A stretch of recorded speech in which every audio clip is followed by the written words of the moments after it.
Welcome back, all our 40k fanatics out there. I'm DJ. And I'm Lane. And we are here for another Warhammer 40k battle report. This time, we're digging a bit into the lore here. We've done some rivalries in the past, especially considering Lane hates Xenos. Yeah, I mean, that's what Deathwatch does. Yeah, Deathwatch. Anytime he's played Deathwatch, especially into Necrons, Lane hates Xenos. Mm-hmm. Today, we're diving a little bit into lore. Last week, Lane introduced us to a new character and filled us in on some of the lore. So Lane, talk to us about this. He's an epic hero. No, he is epic, yes. Yeah, he may be small, but he is epic. Buri Egnerson, the thrice devoured, one of the last surviving member of his clan of Votann. He's been eaten by Tyranids several times, 3 times to be exact. It's never taken. It's never stuck. It's never been permanent because he's always fought his way out of those critters. I mean, we assume he fought his way out. We don't assume he got out any other way. There's no lore that there could be another way that this little Votann escaped. Nope, he fought his way out. Did not allow the digestive system to follow its natural course. He fought his way out of all those Tyranids, and we're going to see if he gets to do that again today. So we'll find out if Buri gets to get eaten by Tyranids or if he does some more Tyranid slaying. Yep. And so I wanted to bring a Tyranid list that was focusing on devouring. So I'm playing the Vanguard Onslaught. This is a very fast list. Competitive-wise, probably not there because it's one of those. It's kind of an army that it needs to go first to really exemplify what it does. Maybe with some more practice, some more tweaking, it could be competitive. There's some cool, very, very fun and cool aspects to this list.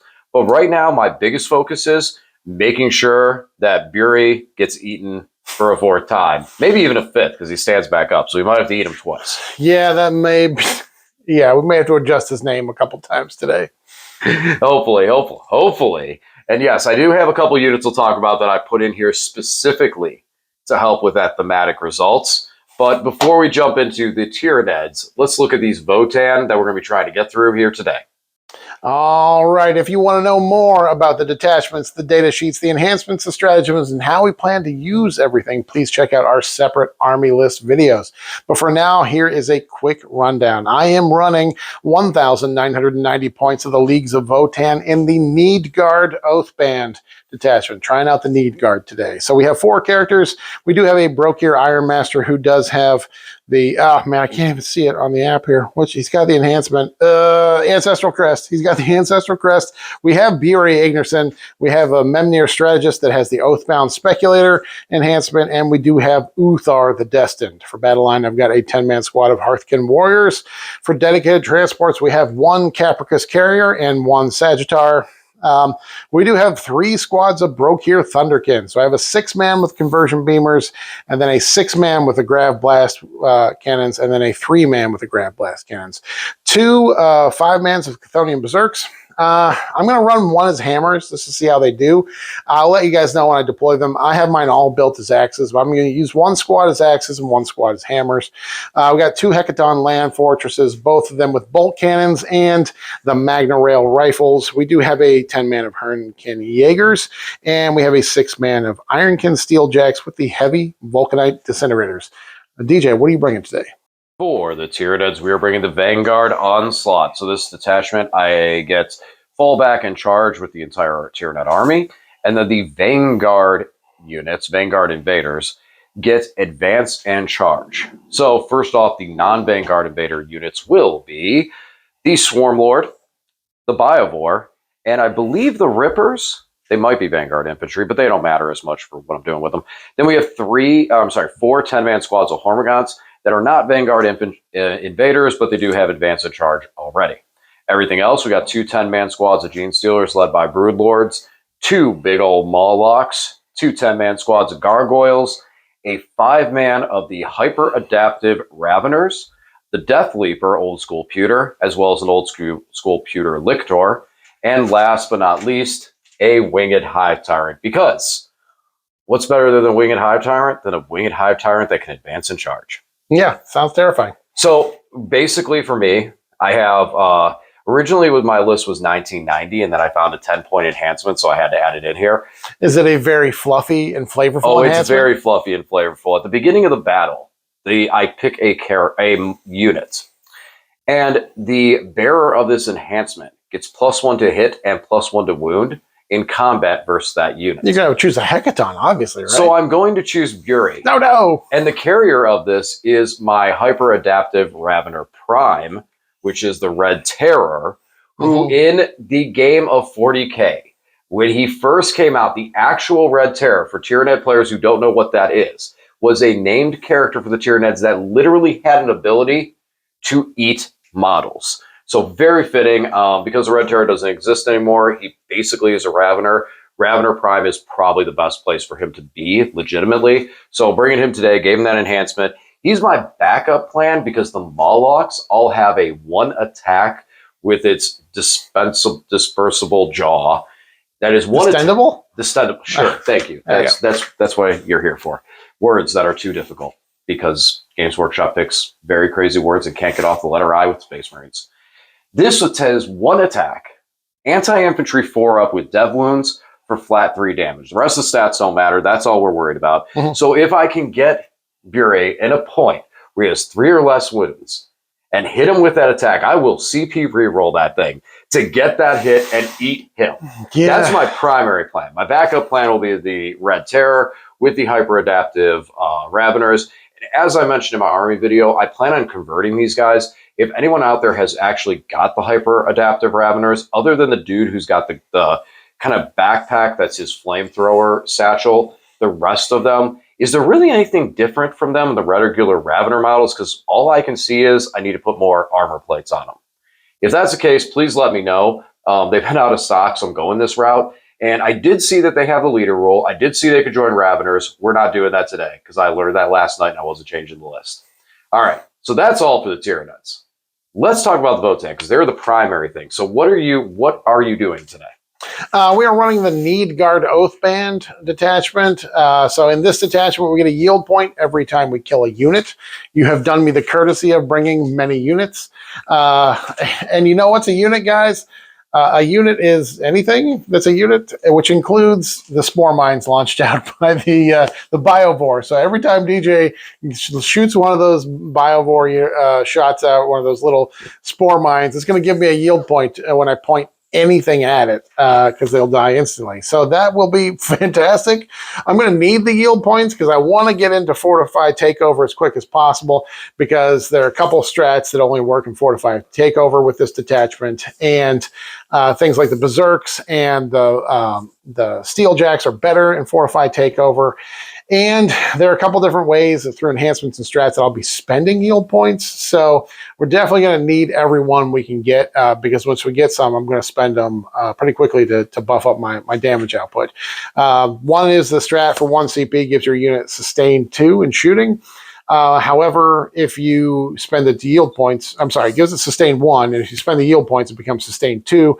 And we all know the conversion beamers, when they hit at conversion lengths, are getting critical hits on 4-ups. So sustained 2 on 4-ups sounds really good, but I got to spend the command point and yield points to do it. So I'm definitely in risk of moving myself back to hostile acquisition after getting into hostile takeover. So gotcha. So now my one question before we get into the game. I know that you haven't played this yet, so some of this might be premature.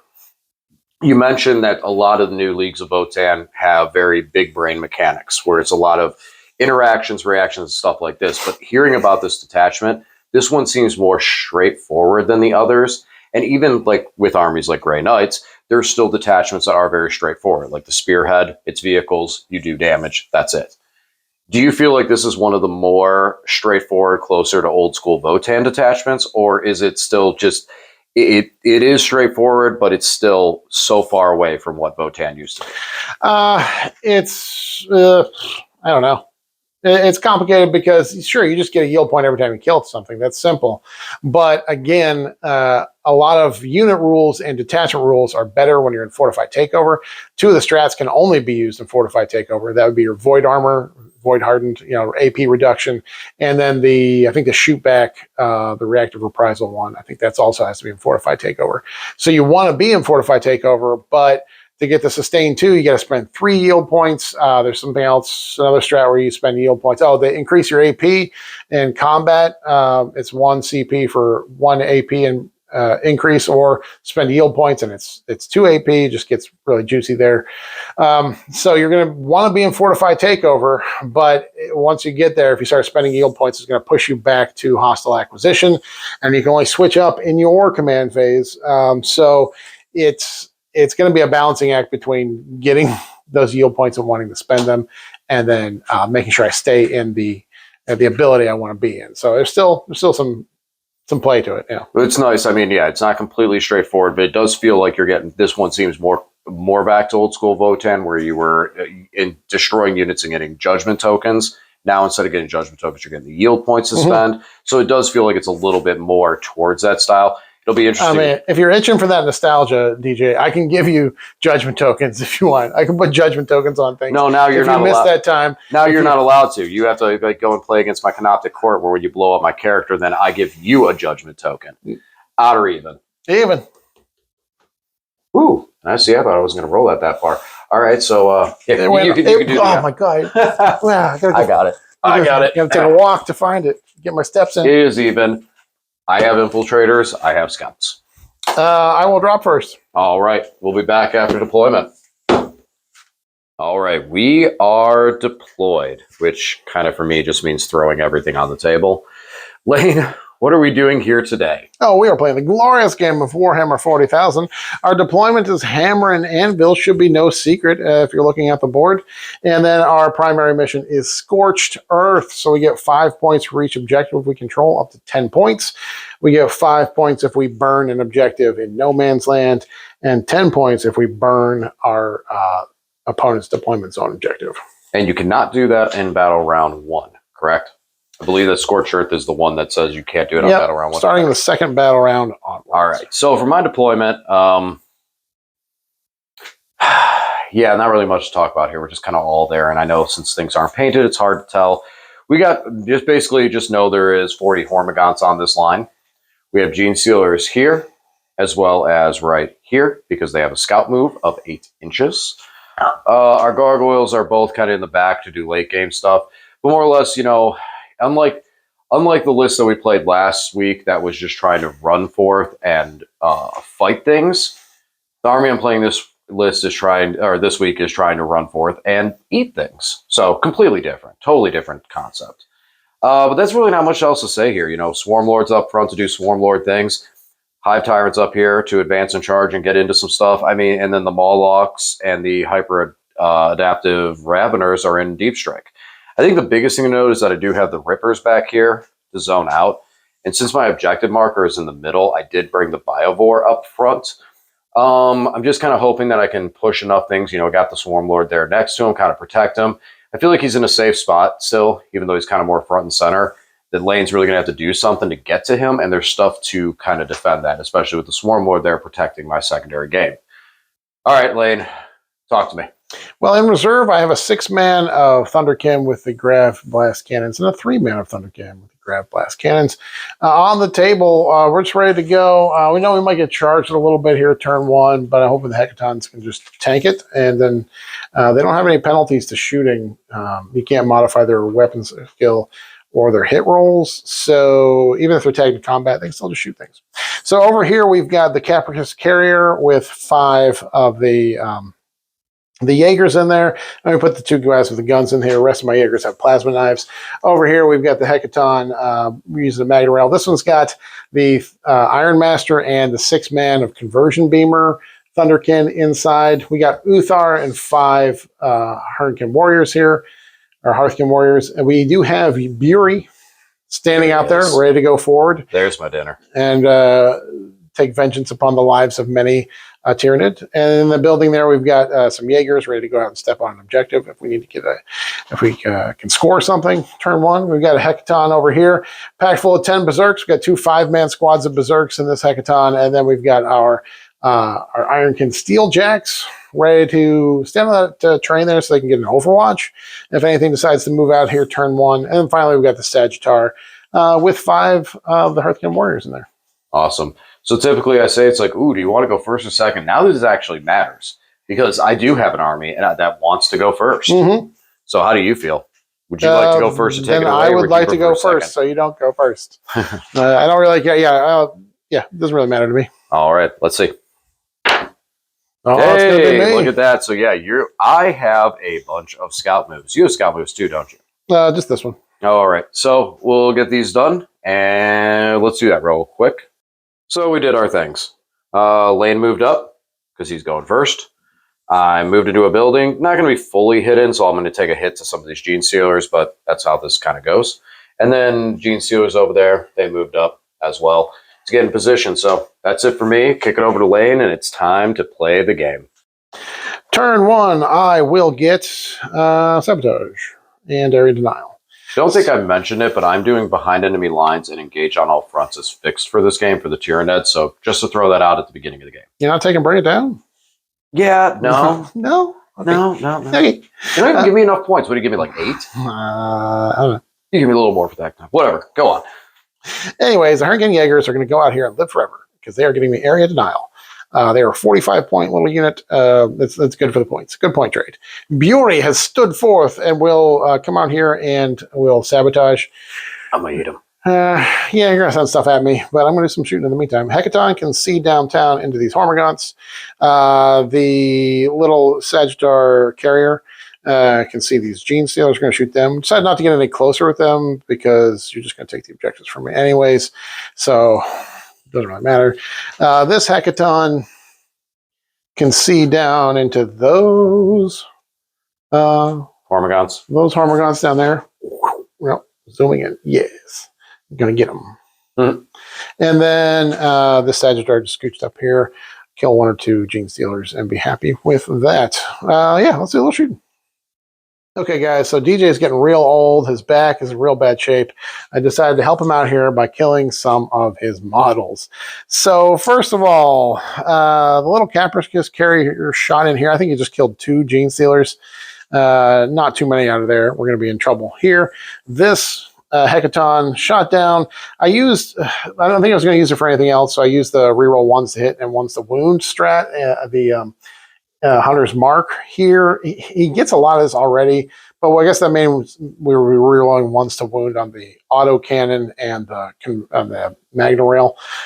I figured I wasn't going to use the Uthar's free one anywhere else, so I used it there. We shot down here. These Hormagaunts were on an objective, so we chiseled them down to a mere 3, and then this Hecaton did pretty well. He shot the other unit here, got a couple 6s on his bolt cannon shots, so he was able to sweep through that unit. And then little Sagittar over here killed, 3? I think 3 Gene Stealers were shooting. Yeah, 3 out of that squad. Yep. So took some models, not quite a whole lot, but took like 15 or so off the table. I'm sorry, no, like 20 something. You did get a yield point for destroying a unit. I did get a yield point for destroying a unit. So the yield tally has begun. I got Area Denial here, and then Bury has got Sabotage pending. So on to DJ. All right, going into Tyranid turn, like I mentioned before, engage on all fronts and behind enemy lines is the name of the game. So we are engaging on all fronts at this moment with the Death Leaper over here passing by and the Gene Stealers over there and their advance made it through. For behind enemy lines, we still got a Spore Mine to shoot from a good old Biovore back here. And there's a chance that these Gene Stealers could get me the full 4 points, but I'll be happy to just get the 3 if that's the case. That's nice. I get 7. So I'll take that. All right, so what we actually did, so we spent a command point at the end of Lane's fight phase to pick up 2 Vanguard infantry, but because one of them was the Hive Tyrant we targeted, we did it for free. So we picked the Hive Tyrant up and the Lictor that was hanging out over here and put them into strategic reserve. Then we moved. Gargoyles and Rippers stayed put. Swarm Lord stayed put to protect the Biovore. Don't really want to send him out just yet. Gene Stealers over here advanced, pretty decent advance, so they'll be able to get into this little transport over here. The Hormagaunts, there's actually a 10-man attached to these 2 dudes. There they are, bugs in the building. So we just moved them out to tag the objective just for to have it.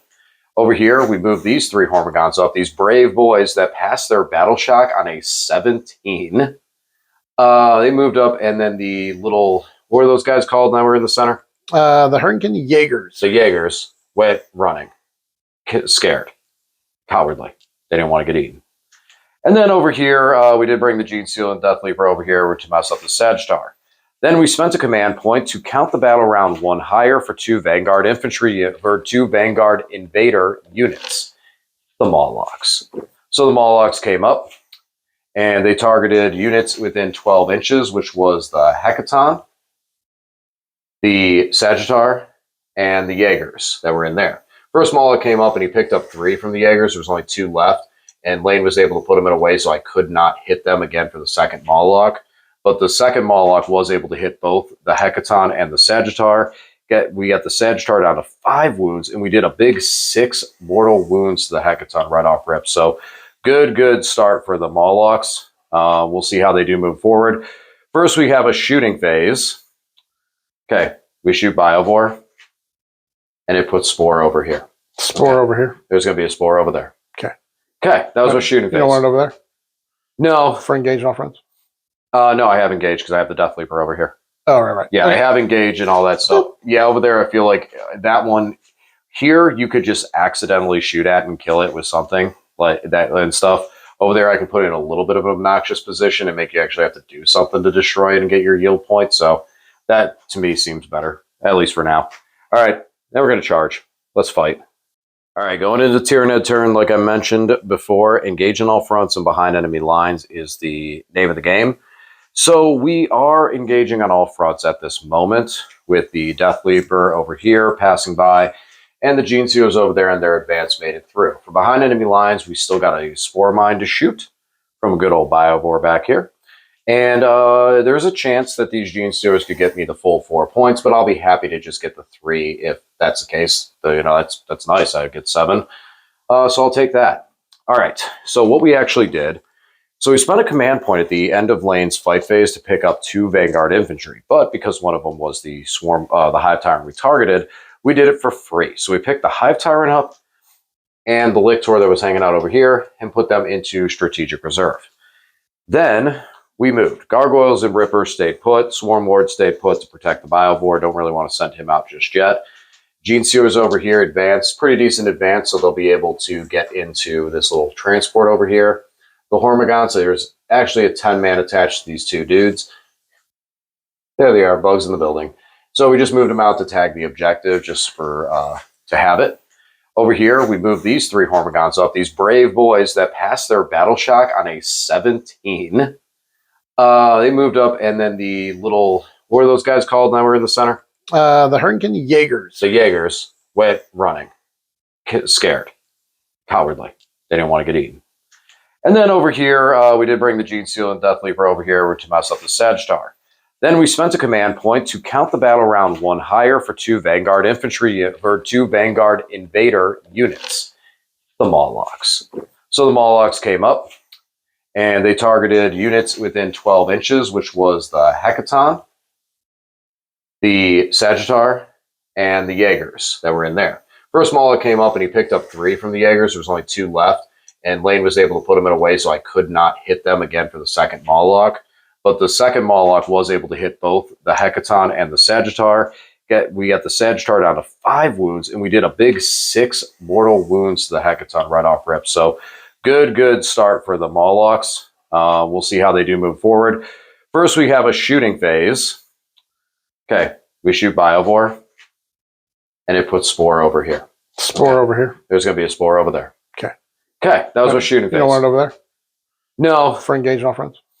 No, I have engaged because I have the Death Leaper over here. Oh, right. Yeah, I have engaged and all that stuff. Yeah, over there, I feel like that one here, you could just accidentally shoot at and kill it with something like that and stuff.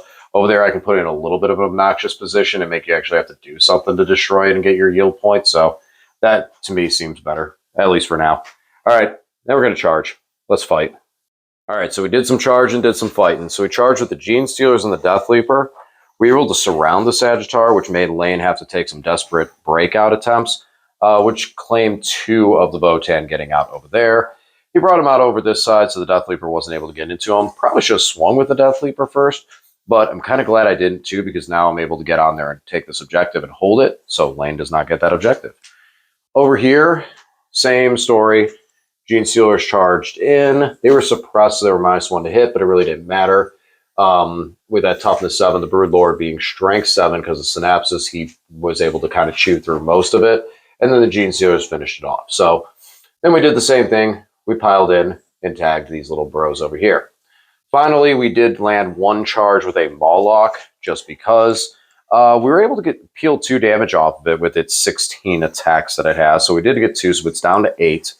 And we did, the Hecaton punched us back. So some of that shrapnel must have gotten in our Moloch's eye. That's the only way that happened.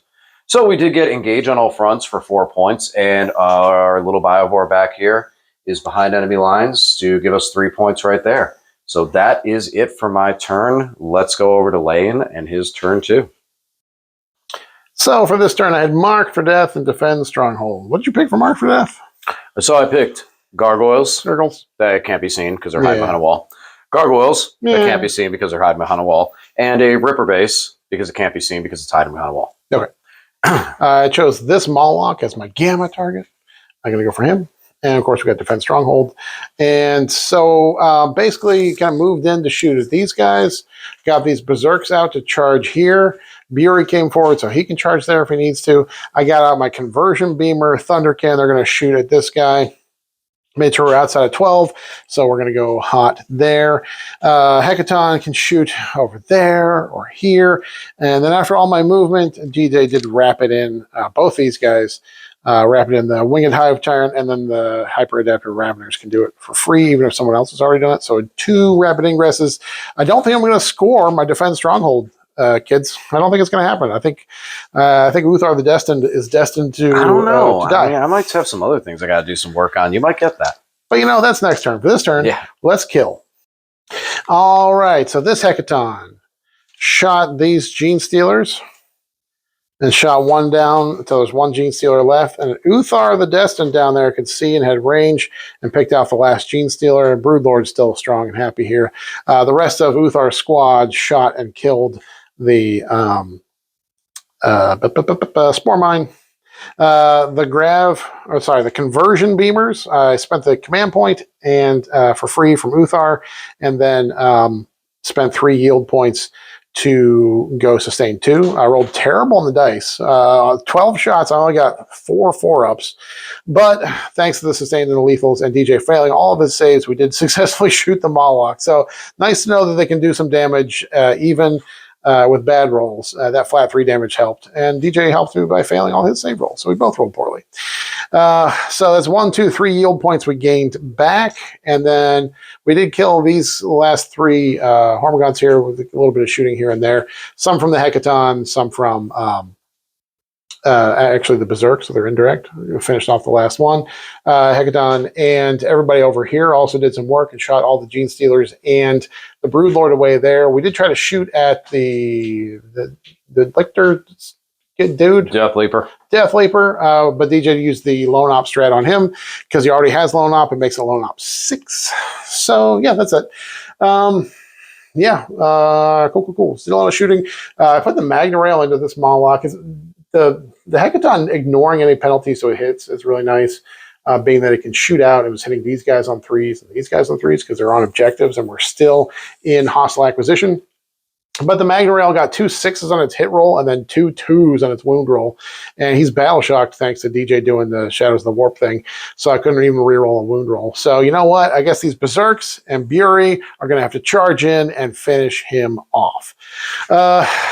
So did some damage, did some killing here. Going to see if we can fight him. These guys are a real problem. They're going to do some damage to me in the next turn, but at least I kind of pushed back in midboard. So I think the plan will be just to push forward, probably. That's it for my shooting. Let's fight. Bury deserves some paint, guys. He has 5 attacks. He swung at the Moloch, had 13 wounds left. He got 5 hits and then got 5 wounds. He's wounding on 3s, but we rolled all 5 ups. 4 of them went through, so he took the 13 wound Moloch down to 1 wound. And then my beloved Berserks were able to finish him off. Fun. So again, it was another yield point. So I started the turn with 4 yield points. I spent 3 to give me the sustained 2 over here. But through my kills, I was able to bring it back up to 6. So I will be able to go into Fortify on my turn. That was the end of my turn, so I still got DJ's turn, but I'll get another yield point in his turn and my turn. So, yeah, that's it. On to DJ's turn. Following Lane's turn, we're going to try and do some damage back. He cleared a bunch of our units. We are down to one squad of Hormagaunts now. Yeah, so that's there. All our Gene Stealers are gone. And both of our big, beautiful Mawlocks. I don't understand why Lane hates on them so much. They never did anything to hurt anyone. It's not them in particular. It's all bugs. So for this turn, we are pushing forward. We're going to start trying to do some work. So that Lictor that we picked up, he came back down over here, and he may try to charge into here. Either way, he's going to be engaged on all front behind enemy lines target to allow us to put a Spore Mine here for behind enemy lines and engage on all fronts. So we're going to be getting 8 on secondaries this turn, which is really nice. Could go with our 10 on primary we scored. The hyper adaptable Raveners and the Hive Tyrant both advance to get in position so we can dealer's choice charge over here. We move the Broodlord around so he can charge in and try and take out these Jaegers that have their OC1, so we just need to kill, I think, 2 of them and we take it. Then over here, the Gargoyles did move up. They're going to be able to shoot at either the Jaegers there or these Jaegers here, and then move. We can get 1 to ding the objective, so we'll have OC2 there. And we're hoping that these Hormagaunts can stick their 5-inch charge to go into these Jaegers and get on the objective and take them out. In other note, we also have the Gargoyles over here that moved up. They are just going to shoot at something. It doesn't really matter what. They could shoot at these guys and do nothing, and then move up onto the objective marker. And then the plan is that then the Hive Tyrant, or the Swarmlord over here, is within 18. He's got his big Torrent Flamer, so he could pick these guys up and just get rid of them real quick for me. That would be great. Now, we have a mission, and that mission must be achieved. We're bringing the Death Leaper into this one. The Death Leaper, the Tyranid Assassin, is going after Yuri. So we're gonna see if we can't do some work to him and get him in there. We got our character buffs, that we can take him on. That's it. We must discuss the Overwatch, DJ. Oh yeah. So I moved 10 Hormagaunts up here, and they died. Oh no! I get to tell the story. You moved the Hormagaunts up. I think you're just trying to bait out my Overwatch. That's fine. I'm very happy with that. What happened? Yeah. So I Overwatched for free. I wasn't going to say it, but yes, that was exactly what I was doing. I Overwatched for free with my Steeljacks. They hit on 5s because we are still in hostile acquisition and not in fortified takeover. The Steeljacks themselves shot away 9 of the Hormagaunts, but I had a final pistol shot left. A final single shot, strength 3, AP0, 1 damage pistol from the Memnir himself. He hit and he wounded and he killed the final Hormagaunt. The Memnir strategist killed something with his pistol in Overwatch, no less. I am endlessly delighted by this. Proceed. Yeah, I did. The intent was I moved them all the way up here and strung them out. Tried to bait out the Overwatch, knowing that if Lane doesn't shoot them down, that squad of Hormagaunts could actually tie up and annoy a lot of stuff more than anything. They're not going to really fight back and not destroy things. But being able to tie up like these guys that don't really fight well in combat and tie them up, they can punch me pretty hard and remove quite a few of them.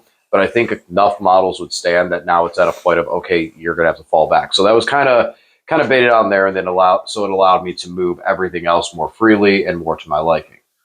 That's it. We do actually have some shooting to do first before we charge. All right, so real quick in the shooting, the Swarmlord shot into these guys after the Gargoyles shot at them.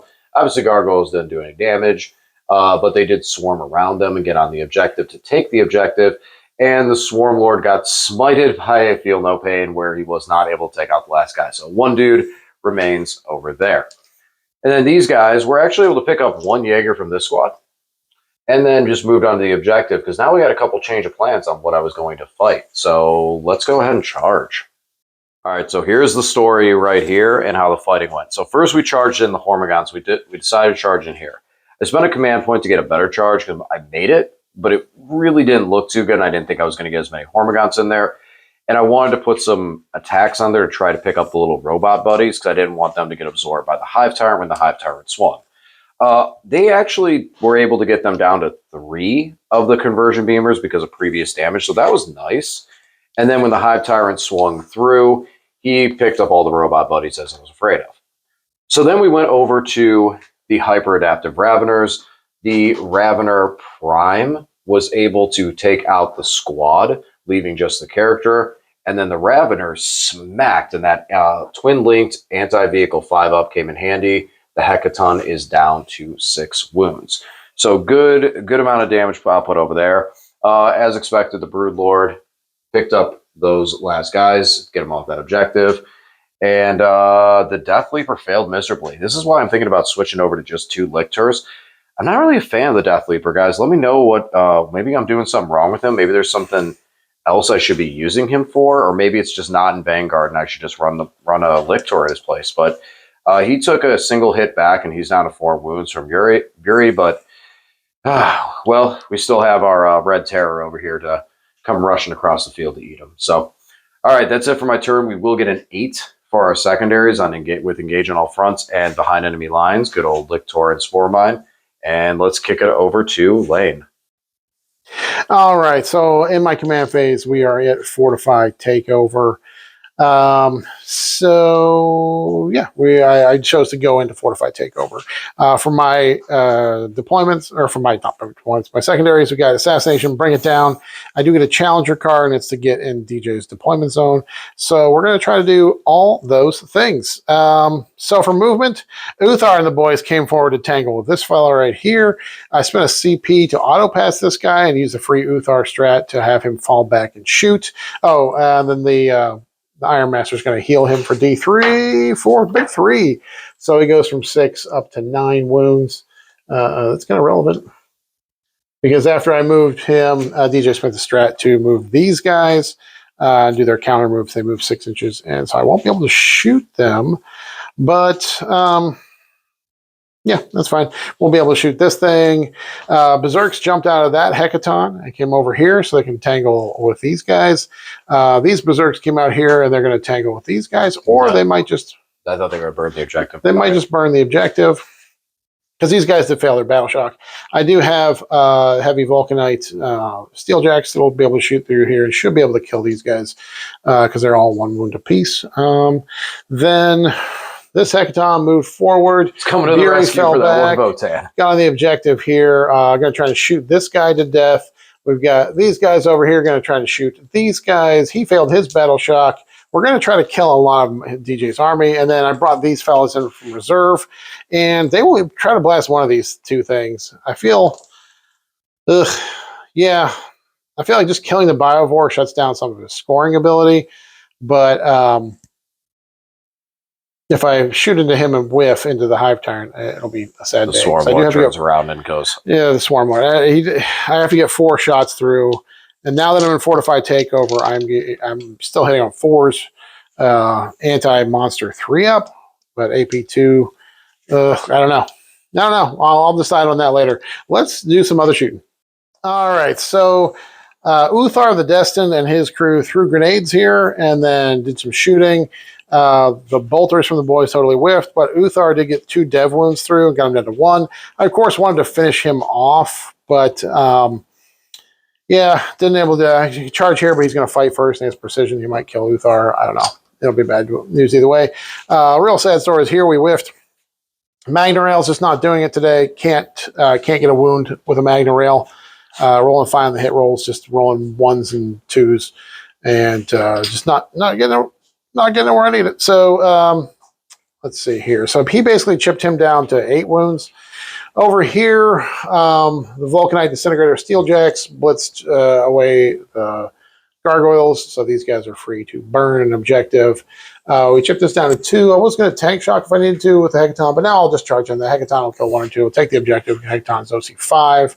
Yeah. So you're already taking. Yeah, we already have it, so that should be fine there. Here we whiffed. I was very concerned about these guys whiffing. If I shot at the Swarm Lord, I would need 4 to go through because he's got 10 wounds. Yeah.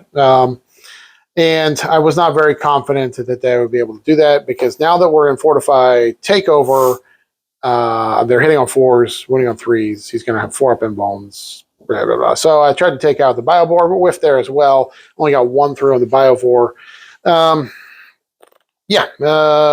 the hit roll being on a 4 or 3 is super swingy. And obviously these choices we have to make when we're going between the 2 different two different abilities. It can kind of swing things. We got behind here for our challenger card anyways, get 3 points for that. So that's it for the shooting. Really going to charge a couple spots and then go from there. So Uthar and his crew charged in here. The Lecter had fight first. Got Uthar down to 1 wound. I did have to use a CP reroll too. Yeah, that's right. That's right. Lictor. I'd already used my flip to a 6 ability this turn, so I couldn't automatically flip a save to a 6. I used that for dev wounds when shooting at him. So, yep, we just had to spend a CP to keep him alive. But then, of course, Uthar did get a bunch of dev wounds through and finish him off there.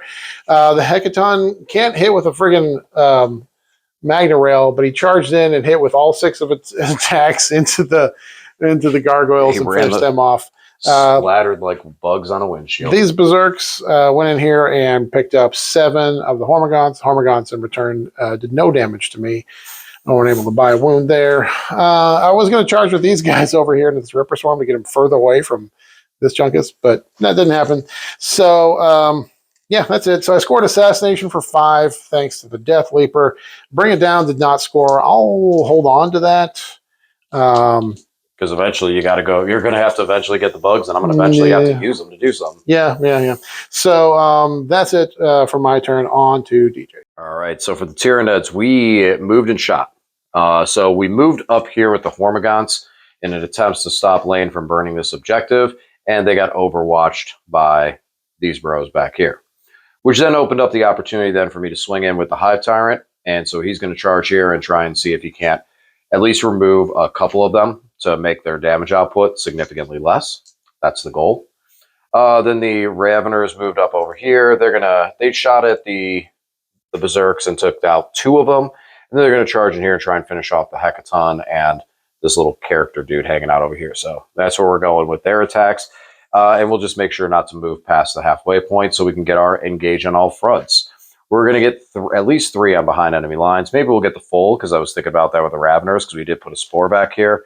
And our Broodlord is going to start burning this objective right over here.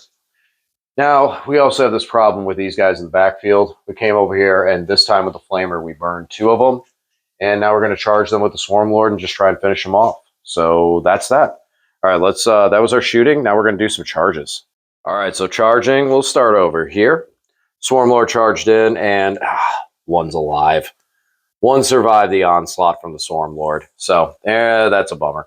But we did pick up most of the squad, so at least the shooting threat is reduced. Over here, the bigger bummer was the Swarm Lord only got 1 of them out of there with his charge. Lane hit the 5s and 6s really hard, and Swarm Lord didn't get through there. And then we go over to here. So Lane heroiced with the Berserks, and we did lose 1 of our Raveners, but we were able to bring this back down to 5 wounds on the Hecaton. And we picked up the character as well as the Berserks on the Crackback. So, our attacks first. So that's pretty good. We picked those up. So we actually are behind enemy lines with them, as well as the Spore. So we're still going to get our 8 points on secondaries. And our Broodlord is going to try and burn that objective to get us a couple more primary points. All right, over to the Votann. All right, so I kept bringing it down. I got recover assets. My challenger card is the do an action, not within my deployment zone within 3 table edge. Actions, everything fails battle shock, so it makes it very good. Oh, you got Bury can do it. Yes, I have to recover assets in and out of my deployment zone and do an action. I can do 20 actions. I don't know. I can do it. So we'll see. These guys might be able to recover assets if I can kill this thing in shooting. Only got 2 wounds left, so there's good odds there. So, yeah, I fell back with these guys. It's been a CP to fall back and shoot. You do then move this guy 6 inches and come in, so I can't see him. Yeah, so that was kind of a bummer. So they don't have any targets now. But we'll see. We're going to do some shooting, and we'll see what happens. I think the secret to success with Magna Rails is you need to have lots of Magna Rails. I got a Magna Rail through shot. I got 1 bolt cannon shot through on this guy, and he took 2 damage. And then I got a Magna Rail through, and I rolled a 1 on the damage, so he only took 5, so he's down to 3. So that wasn't great. The auto cannons I put into the Biovore, so we did pick that up. That's good. Obviously, it shuts down the scoring, but also shuts down the primaries as well. Can't do anything about this guy. Berserks them because we did that. They did not have to charge, so now they will recover assets. These guys will recover assets. So I got them. One in my deployment zone, one out, and then Fury will do the challenge card, Force of Breach. These guys, I forgot, they didn't get to shoot at this guy, but they wouldn't get to shoot the Spore Mine.